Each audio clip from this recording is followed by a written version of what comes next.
எங்கெங்கும் ஐயப்ப கோஷம் கேட்கின்ற மாமலையில் இல்லென்ற தென்றலும் வீசும் உன் திரு சந்நிதியில் எப்போதும் உன்முகம் பார்க்கின்ற ஆசை ஐயப்பா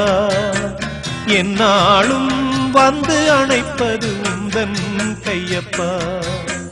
எங்கும் ஐயப்ப கோஷம் கேட்கின்ற மாமலையில் இல்லென்ற தென்றலும் வீசும் உன் திரு சந்நிதியில்